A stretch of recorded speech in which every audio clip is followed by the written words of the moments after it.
Hello বন্ধুরা, সবাই কেমন আছো? আশা করছি সবাই খুব ভালো আছো। টুম্পাস ক্রিয়েটিভিটি চ্যানেলে তোমাদের সবাইকে অনেক অনেক স্বাগত। আজকে চিংড়ি মাছ দিয়ে পুঁই শাকের দুর্দান্ত একটা রেসিপি তোমাদের সাথে শেয়ার করতে চলেছি। তো চলো পুরো ভিডিও দেখো।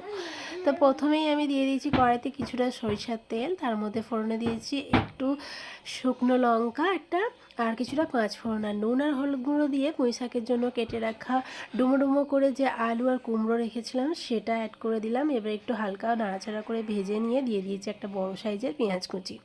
এবার কিন্তু আলু কুমড়ো পেঁয়াজ সবটাই কিন্তু মোটামুটি মতো ভেজে নিতে হবে।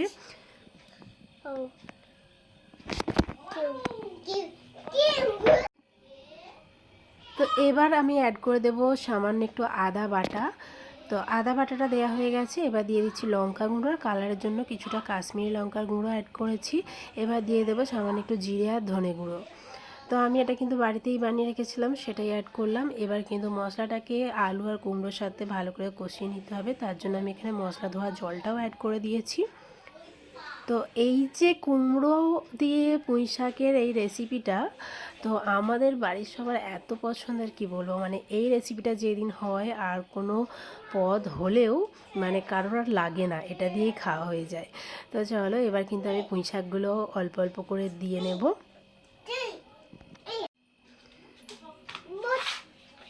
তো পুঁই শাকগুলো দিতে কিন্তু কড়াটা পুরো ভরে গেছে, কিন্তু কোনো অসুবিধা নেই, কিন্তু আস্তে আস্তে কিন্তু পুঁই শাকের পাতাগুলো একদম কমে যাবে। তো হালকা হালকা করে আমি কিন্তু একটু নাড়াচাড়া করে নিচ্ছি।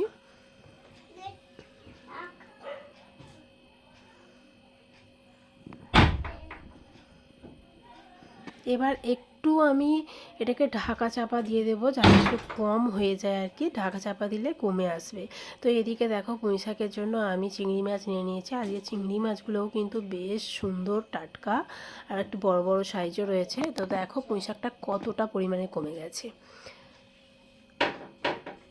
তো এদিকে আলু কুমড়ো পুঁই শাকের ডাঁটা সবই কিন্তু খুব ভালো করে সেদ্ধ হয়ে গেছে।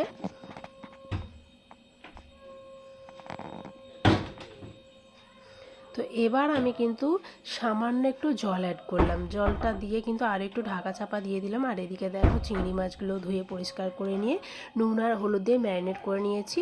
ওদিকে গ্যাসের ফ্লেমটাকে একটু আস্তে করে দিয়ে এদিকে আমি চিংড়ি মাছটাকে ভেজে নিচ্ছি। ঠিক আছে, আরেকটা প্যানের মধ্যে সামান্য একটু তেল দিয়ে নিয়ে চিংড়ি মাছটা ভেজে নিচ্ছি।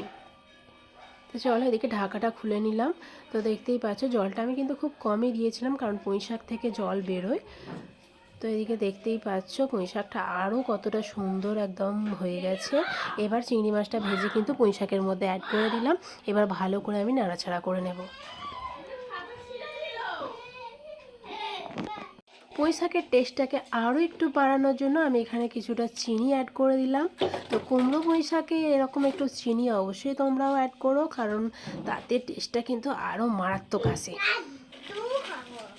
তো এদিকে দেখতেই পাচ্ছ এই যে জলটুকু রয়েছে সেই জলটুকু আমি একদম শুকিয়ে নেব ফুটিয়ে ফুটিয়ে, কারণ পুঁই শাকটা একদম শুকনো শুকনো হবে, এতে কিন্তু টেস্টটা ভীষণ আসবে। তো এদিকে দেখো পুঁই শাকটা আমার একেবারে কমপ্লিট। তো চলো এবার আমি এটাকে নামিয়ে নেব। তো এরকম চিংড়ি পুঁই শাকের রেসিপিটা তোমাদের কেমন লেগেছে অবশ্যই কিন্তু আমাকে কমেন্ট সেকশানে কমেন্ট করে জানিও। আর অবশ্যই তোমরাও বাড়িতে ট্রাই করো। আর ভিডিওটা যদি ভালো লেগে থাকে অবশ্যই কিন্তু লাইক কমেন্ট আর বন্ধুদের সাথে শেয়ার করে দিও। আর আমার চ্যানেলটাকে অবশ্যই সাবস্ক্রাইব করে পাশে থাকা বেল আইকনটা প্রেস করে দিও।